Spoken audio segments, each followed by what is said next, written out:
So I live in the beautiful Dandenong Ranges in Melbourne. This is my office, so I get to stay in a beautiful space.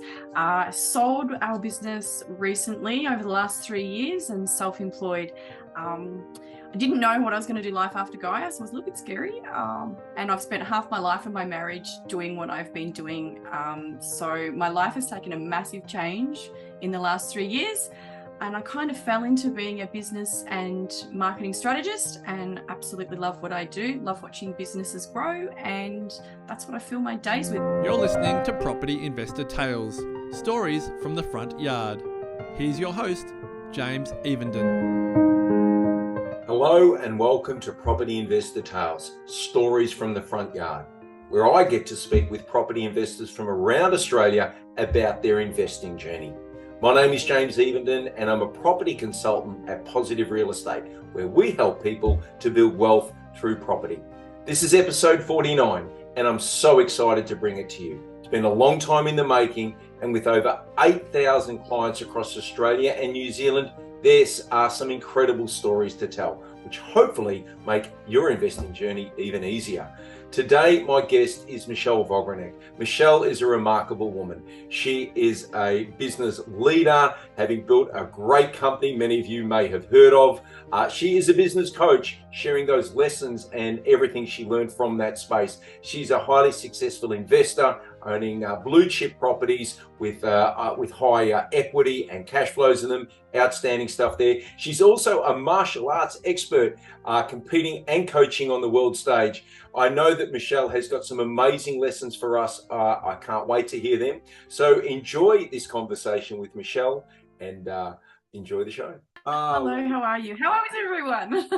Thank you. It is really wonderful to have you on. I know there might be a few fans out there of yours too from your business. So let's maybe just jump in. I'd love to hear a little about you. You know, I've given you a brief wrap on your bio. Where are you? And sort of what fills your days? So I live in the beautiful Dandenong Ranges in Melbourne. This is my office, so I get to stay in a beautiful space. Sold our business recently over the last 3 years and self-employed. I didn't know what I was going to do life after Gaia, so it was a little bit scary. And I've spent half my life in my marriage doing what I've been doing. So my life has taken a massive change in the last 3 years.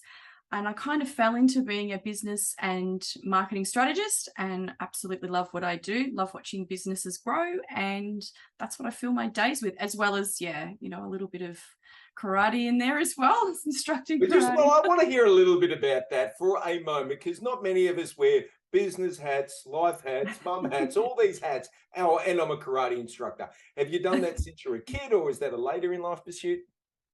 It was kind of a midway point. So I was actually a professional fighter for a long time. I've done it for 27 years. Yeah, I've traveled the world with it actually. And now I instruct and I coach and get fighters ready for fighting and get people ready to progress through their ranks. Yeah, it's something that I really love. Oh, wow. And goodness, we could spend a whole episode talking about that. But I imagine discipline and focus would be a couple of the traits and attributes you'd get from that. Definitely. Discipline is huge. So, you've got to apply yourself. You've got to have discipline to do it, even when you don't want to do it. Sometimes that happens, but yeah, you need to apply yourself to get through the ranks and do what you need to do. And particularly fighting, it's really scary to step on a mat and want to smash the crap out of each other, because it's bare shin, bare knuckle that I do. It's knockdown fighting. So it's quite a scary thing. So yeah, you do need a lot of discipline. Wow. I've got a lot of wows in me after hearing all that. And I'm even super more impressed. So I love it. So discipline and focus. And I guess with that, we can maybe segue into investing and property and you as an investor. Let's maybe a nice question. Where were you with investing, property and so forth before Positive? Oh, I should ask first, how long have you been around the PRE camp for? I've been around PRE now for about nearly 2.5 years, actually. So I had a couple of properties 20 odd years ago prior to business, and the accountant at the time said, sell it all and go into business. I don't know that was great advice, but It worked out okay in the end. So I have very little property experience prior to joining PRE. Really didn't know much about it other than, the occasional telemarketer that would ring me and say, do you want to come to an investment night? And me going, not from PRE, obviously, but somewhere going, yeah, no. So had no idea about property, and it seemed like quite a big animal to sort of play with. And were you in your family home? How long ago did you buy the home you're in? So I bought here 2.5 years ago, and I moved into here then. So, it was quite a big change that was happening in my family. I didn't have a lot of knowledge about that. And my financial advisor at the time had said to me, here, I'm going to put you in contact with Jason. He's a property person. He'll help you with your PPR. So that's kind of how my journey started. I wasn't actually going into investing. And it kind of tumbled from there, based on changes in the marketplace, COVID, all those things that happened. My investment strategy sort of changed quite rapidly. Yeah, well, and I get that. I think many of us, I think we get the notion of family home and buying that as an asset and building that. Yeah. And, it may be that that's all we have. I guess, for all of us tuning in, if you don't have investment property yet, or you're not part of PRE, well, welcome. This is what we do, what we love. If we are around the PRE campfire, then investing and through property is something we're after. It was recommended to you by, I think it was Andy. Andy Fenton. Yeah. We love Andy. We hear him tune in on a Friday with Jason, do wine and wisdom. And so it was a bit of a, hey, you know what? You're doing some good things. I think you should also be looking at property, and that started and opened that door. Yeah, it did. He said that to me. He sort of said, things are changing. So when interest rates plummeted, that affected the investments that I had in term deposits and all that sort of jazz. And he's like, okay, we need to re-strategize what's happening. Go talk to Jace and have a look at this side. And I was like, I have no idea about this. None. Yep. And so it wasn't, Jason was great. And yeah. And prior to that, would you have had the money to invest in property prior to this? I probably could have, actually, knowing what I know now. But Yep. What I didn't know at that time was how that can be structured, or how you can go about it and what you can do to make that happen. So the team at PRE have actually worked through that with me, and I've learned so much about how that can, your money can be deployed, how you can do all those sorts of things that I wouldn't have actually known prior to that. I think the media smashes you with a lot of incorrect information. So don't listen to the media in that regard. I think you'll be up for a bum steer. Sure. Yeah. Well, that's it. I mean, we know that, in essence, news outlets are there to, report, absolutely, but also they sell advertisements in their business. They certainly need headlines to be clicked to fulfill their mission for all of their their interested parties. So it was more, but perhaps just unawareness, lack of knowledge prior. Absolutely. But you didn't know what you didn't know. I think I also was a little bit frightened of it, because it seemed like, there was a lot involved, and me going, oh gosh, that's a lot of stuff for me to manage. I don't think I can manage that on my own. So, I'm financially independent, and I wanted to make the right decisions, and I just didn't see that as being one of them. I know different now, but at the time I really didn't see that was a viable thing for me, because I just really didn't understand what I was doing. And so coming I know now. Did you, coming in, sorry to cut you, did you just sort of, I know that we've got the a lot of content. Were you more, let me absorb this, go through this, structure this, or was it a little bit of action and learn, or was it just action straight away? For me, it was action straight away. I'm the why person. So, I was the person in the classroom that used to go, what is this? What is that? And the teacher would go, Michelle, shut up.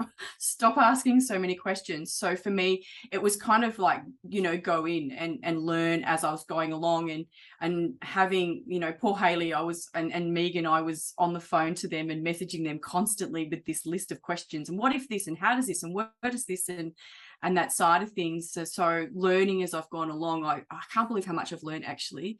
Having that monthly call as well to go, okay, well, this is where I'm at in my journey. What do I do next? Or what's the next stage? So I've been able to break it down incrementally and learn the little bits and pieces as I go along. So that's been really good. And I like to learn. So it's something that was really good for me to do. I've enjoyed the process.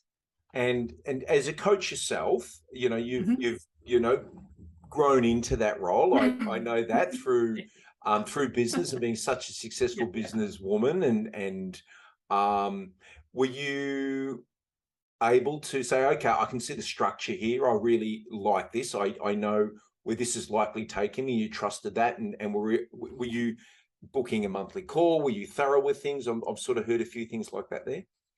Yeah, I look at it as a business, so I treat investing as a business. And when you're in business, you compartmentalize things down and you put systems in place and structure so that you learn, that you can make decisions about things, so that you know where your cash flow is at, so you understand what's required for you to progress.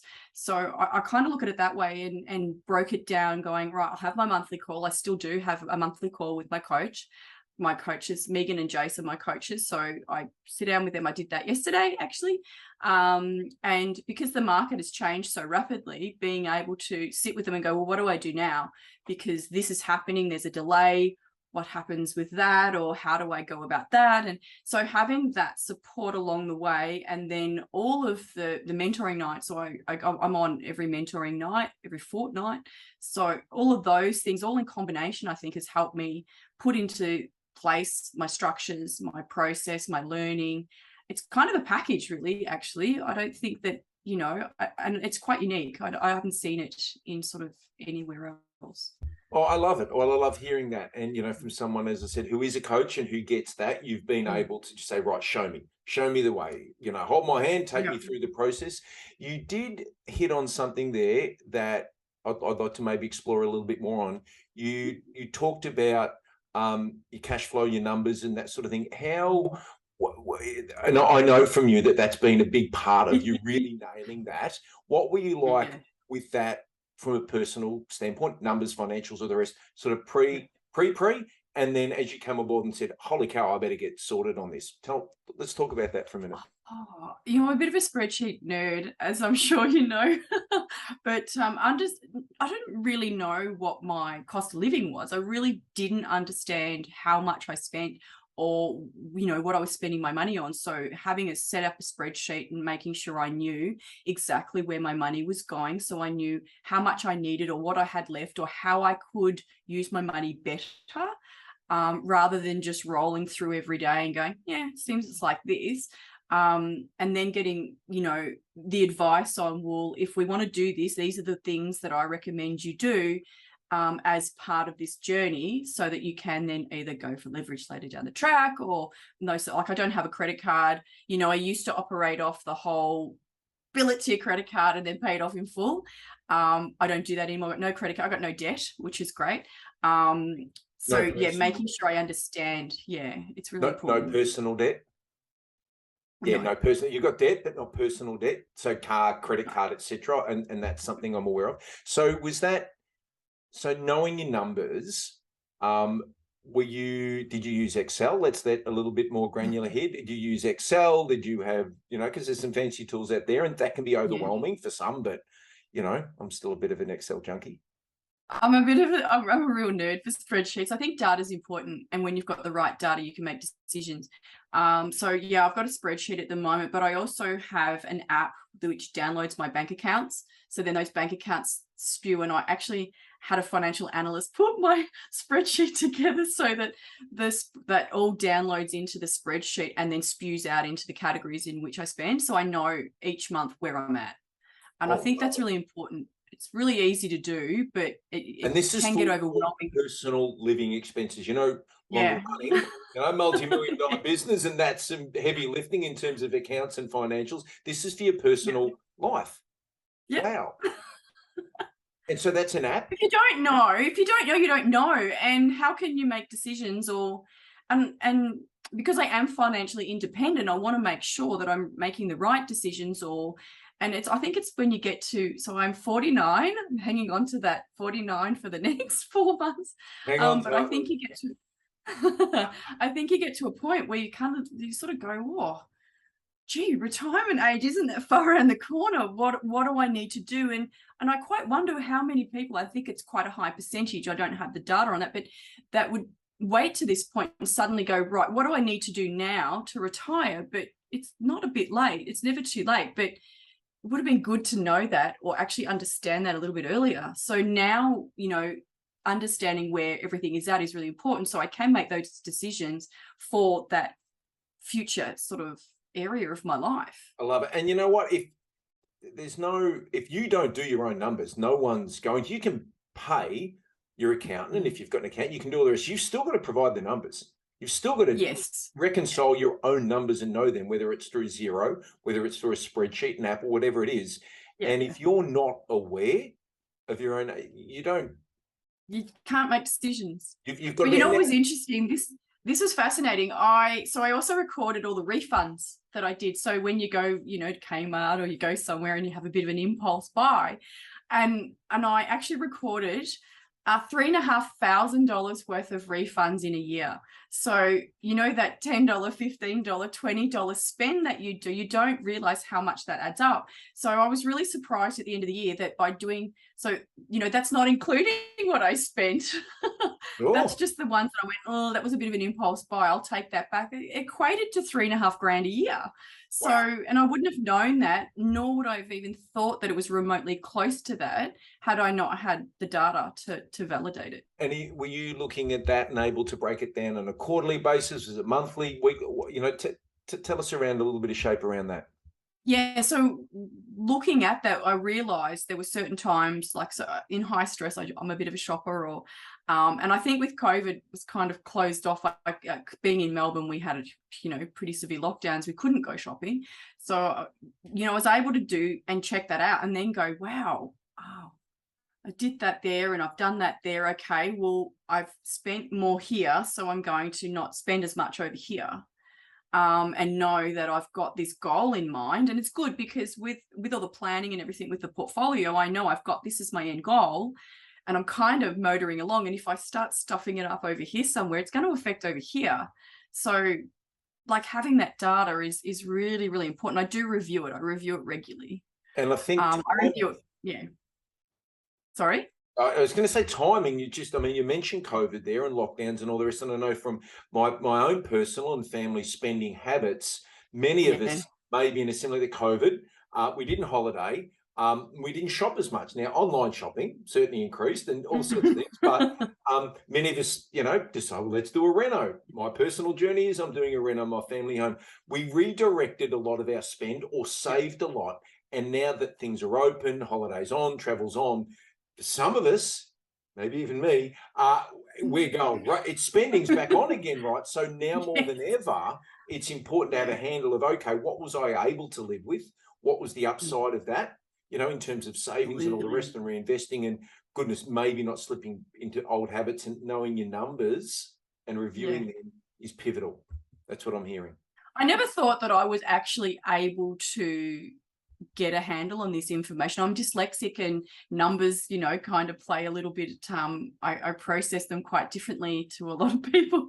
But what I found is I never really thought that this was an area that I would be able to manage, and I'm managing. In fact, I'm actually quite good at managing it, I've now discovered. So, and that's only through having the information to actually manage it correctly, rather than just randomly sort of thinking, oh yeah, it looks like this, but that's actually having that support and that guidance to go, well, set this up, look at it like this, try like this, and having some of those calculators in place that you know, PRE's got a calculator that I use, you know, to assess opportunities and stuff like.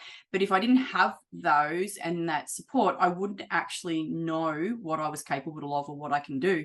So that's been a really good thing for me, where I've spent a lot of my life feeling like numbers were a bit of a problem for me, when in fact I'm actually quite good at them.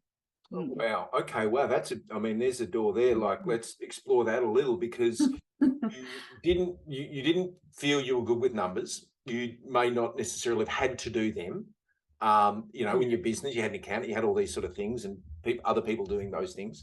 But you found yourself in a place like, okay, well, if I'm not doing them now, who else will? It's up to me. Exactly. Getting over that mindset. I mean, motivation can come from, many forms, but, necessity is a good one. But so you had necessity. What else? Let's talk through maybe your mindset of just saying, okay, I've got to get this,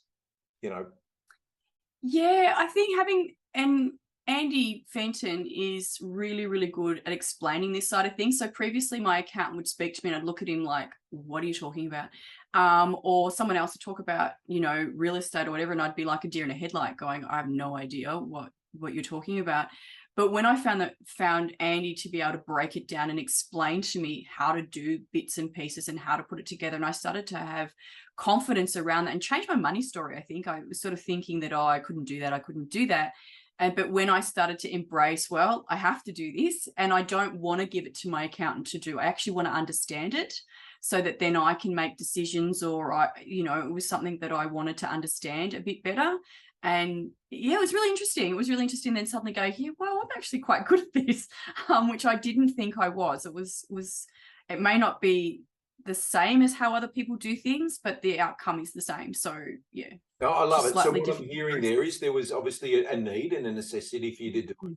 You had a trusted advisor and guide through that, a coach. Obviously with we've got coaches. We're talking Andy, and he's a great asset in terms of our model as well.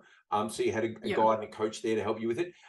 You broke it down into manageable steps, and I think that's the one that I'm really hearing here. You didn't go, oh, I've got to learn it all today. No, I'll learn a bit, do a bit, learn a bit, do a bit, learn a bit, and then you turn around and went, So in doing that, you actually you created a new story for yourself that I'm capable and I'm actually achieving here. Yeah. And I'm actually pretty good at it. So, but I think those steps were achievable by having the right team. So when, when I was looking at the first property, or when I was looking at the first investment, I was like, how do I assess this? So having I sent Haley like, oh my gosh, I don't know how many messages saying, answer this for me. And there was so many questions, and she just laughed and said, hey, we'll work through it bit by bit. So we did, and we compartmentalized it down into, you're up to this stage, and then you've got this, and then you've got that, and then there's another bit here. And having that support where you felt this is okay. You didn't feel like a pain. You didn't feel like, oh gosh, I'm not getting this. There was always support there to help me through those processes until, and if I didn't understand something, or Megan to jump in and go, okay, well, let me try a different way, or there was so much support in those little facets for me to be able to get it. And I'm still learning, obviously, but I'm quite good with all the information now. It's really good to be able to make assessments. I know I say it to you all the time, send me this because I want to assess it. So I assess all this stuff. You do, and I know you're not necessarily right. You're not in acquisitions phase, not right immediately, certainly. But we still talk property, and you still say, I want to have a look, I want to know the numbers, and it's you're building on your knowledge base, building on your understanding and awareness, and that's that's a huge piece of any successful journey. Continually build on your knowledge and do that. I'm loving hearing that. So with that, you built your mind. So let's switch gears just a little, and then let's talk about properties, specifically properties. We don't have to go into detail. I've got this one and this and this and this, but more about the journey through those. There's obviously been some that have been easier than others. Where have you sort of, let's get into that, and maybe mindset around getting through the process and tenancy and cash flows now that you've got stuff happening. Look, at the start, it was just kind of all exciting actually, because you get to spend, you get to kind of buy, but having, making sure that you're within the bounds of what you need. But riding the roller coaster, because the market changes, and it has changed significantly, and having the contracts team at PRE was, oh my gosh, I don't know what I've done if I didn't have that in place, because of the delays that occurred. And they're normal, like they might have been a little bit longer than what they would not, traditionally be, but it's actually quite normal for this to happen, I now know. And having that in place for me to go, what do I do now? And they say, okay, it's fine, we've got it. So they're going back into that space and working out what's happening with my build when it's behind. When Chermside got tenanted, I was so excited. That was tenanted within like 5 days, which was pretty cool. Yeah, I was really excited with that. The guys were really great at R&W for And had getting you that done had for me. a little bit of stress? Let's talk about that one. Just dive in a little. Did you have stress about that at the time? Like, oh my goodness, it's coming to settlement. It's my first one. Am I going to get a tenant? Go through all of that, and that's natural.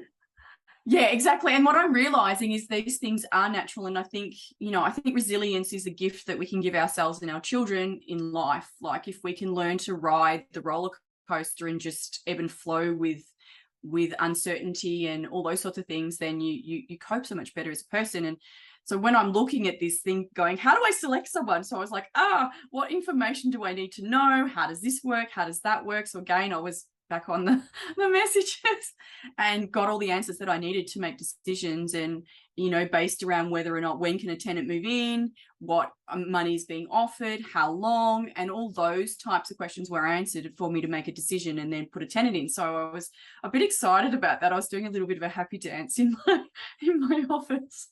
Well, you got to. I mean, celebrate your wins. That's something I've learned in life. You got to stop and celebrate your wins, because that's the win. Absolutely. You own the keys and you've got a tenant and income's coming in, and that's actually happening. That's a big step. Yeah, it's a bit exciting actually. I rang Hayley and said, "Oh my gosh, this is happening," and she's like, "I know, how exciting, yay!" And so that was an off the plan apartment, or short term off the plan apartment, and done. So that's quite straightforward from my seat, at least, in terms. And I've built and I've renovated and there's many of that. But I heard in there the contracts team were great, and Lila, Joe, Mary, and Jess, an amazing team, and I can't speak highly enough of them. I love hearing you do that though. Oh my gosh, there was no way I would, because so one of my builds at the moment is delayed about 12 months. And I'm sitting here going, oh, well, that actually mucks with my cash flow.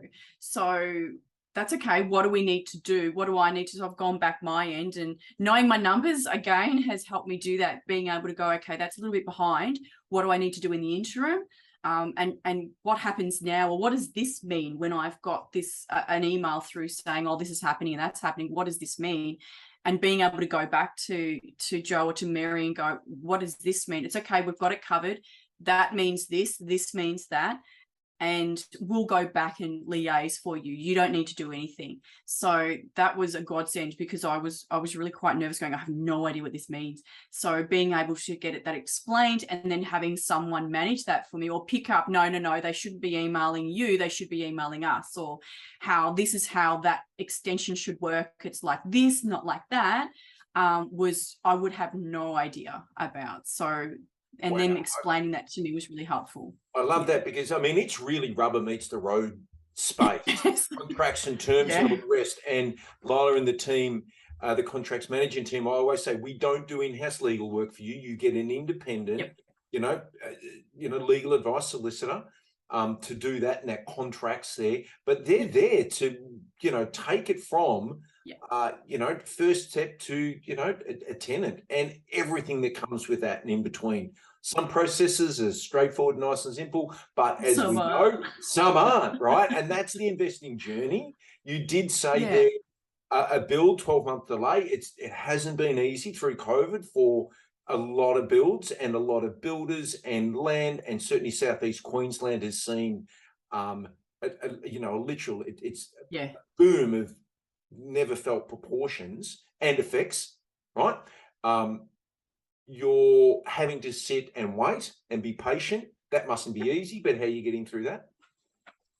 And I think I rang you and said, hey, listen, is there anything I can do with this, or do I just need to sit tight? And spoke to Megan about the same thing, and they're like, no, we'll just have a look. We'll ask the contract team what's happening. We'll come back. It's okay. We just need to roll. Then organised an appointment with my coach, sat down with Megan and Jason, said, okay, this is a scenario. This is now actually going to be over here, and that means this is going to be over here. What do I do? So having that ability to actually go, okay, this is the scenario, right? Well, let's have a look at this, have a look at numbers, have a look at this, and then just work out, where to from there, as opposed to panicking and going, oh my gosh, what's happening? It's okay. It's just part of the journey, and how do I manage that? So yeah, and having that meeting yesterday and going, hey, this is what I need to manage, and where's that at, and having that road, that, you know, person to help you with that is really, really invaluable. I cannot tell you how valuable that is to me. I love it, because part of us minds think, oh, no, that's dreadful. Oh, that shouldn't happen. That shouldn't happen to you. It should happen to me. All the rest. I mean, Yeah. from an investment point, it does come down to the numbers. Well, there's going to be a bottom line cost on this. Yeah. You're not in this position because everything's easy and you just, you know, the market did something remarkable. You've got a lot of equity in that property. That will happen. It just hasn't been built, so you can't realize it. Your land's gone up. Once the build gets done, you know, you're going to have strong equity.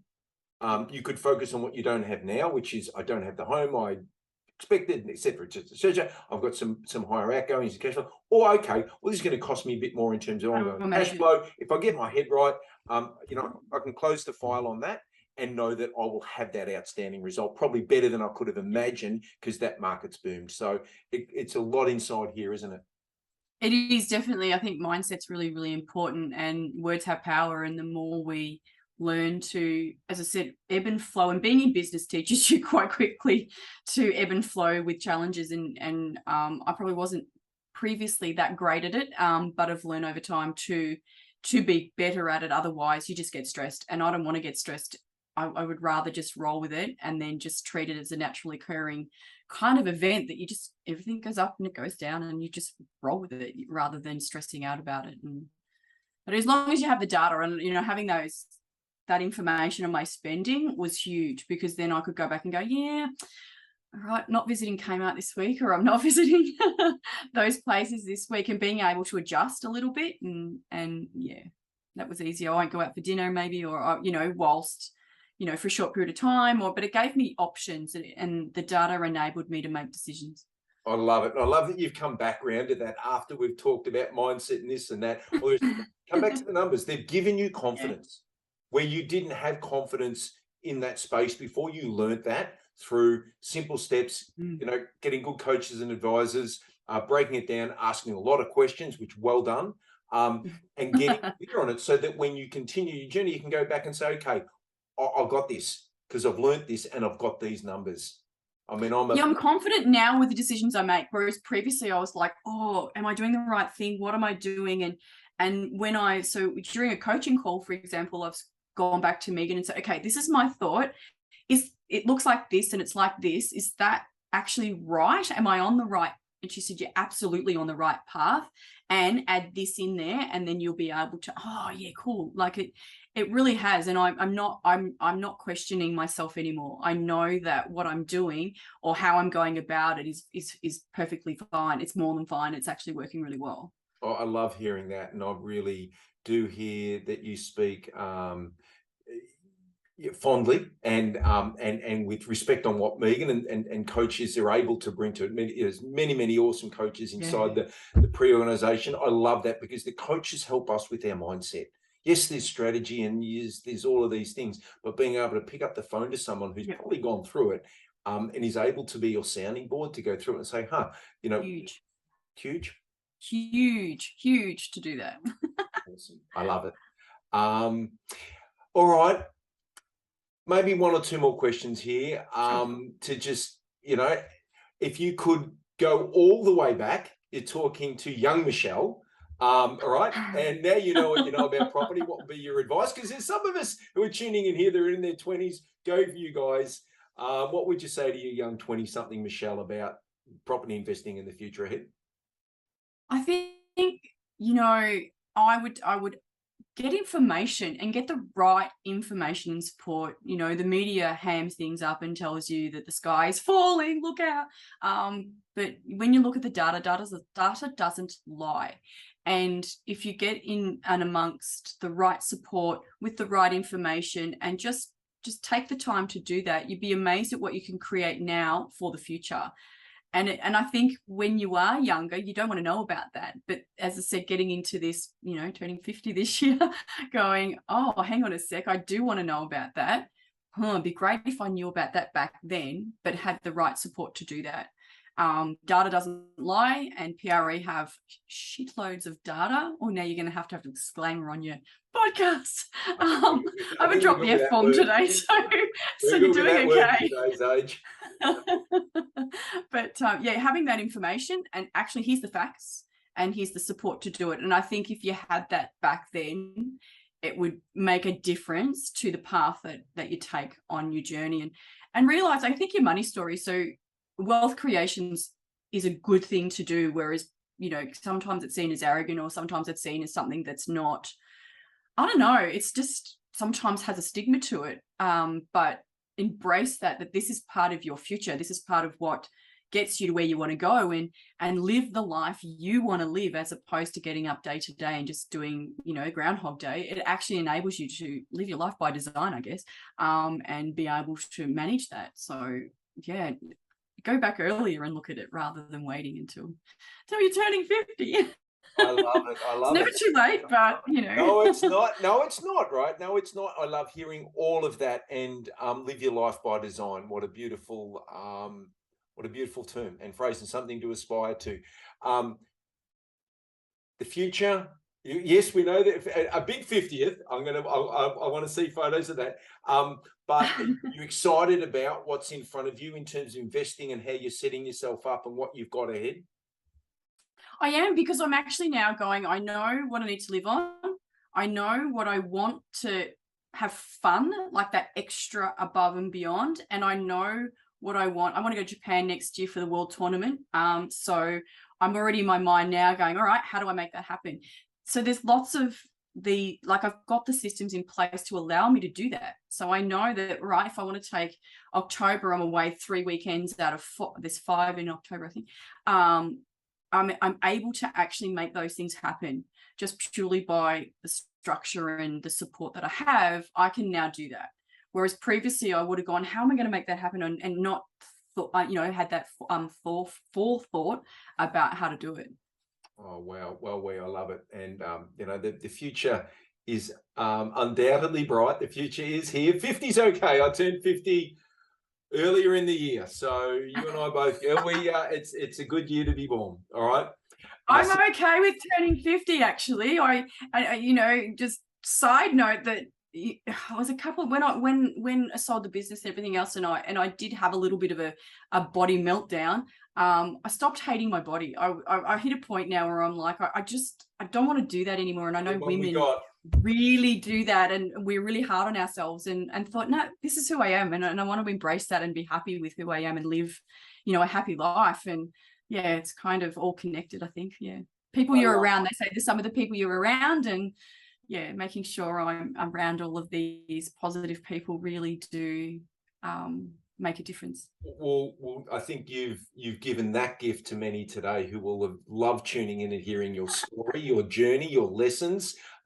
You've inspired many in business. I now know that you've probably inspired and will continue to inspire many from a personal and certainly a sort of level in terms of the ring and all these things. You're inspiring now in terms of investing in your journey there. Thank you, Michelle. An absolute pleasure to talk with you today. We might get you back one day. I think we'll get we'll get you to consolidation phase on the portfolio. We'll get you back in for more stories. I'm so grateful. It's exciting. I'm actually excited. I'm like, ooh, I'm here now, and then I've got all these steps and things to do. But thank you for having me. Well, it's absolutely our pleasure. We'll say thank you, Michelle, and we'll tune out today thank you for tuning into another episode of our Investor Tales from the Front Yard. Thank you, Michelle, and bye for now. Thanks for listening to Property Investor Tales. Remember to subscribe so you get notified every time a new episode drops. As you can guess, we love hearing people's property investor tales, so if you'd like to share yours, then please get in touch with us via email at positiveinvestortales@positivementor.com.au. We also love your feedback and would appreciate a 5-star review over on Apple Podcasts or Spotify. Remember, you can watch all of these podcasts over on YouTube at Positive Mentor or at positivementor.com.au. Until then, take care and bye for now.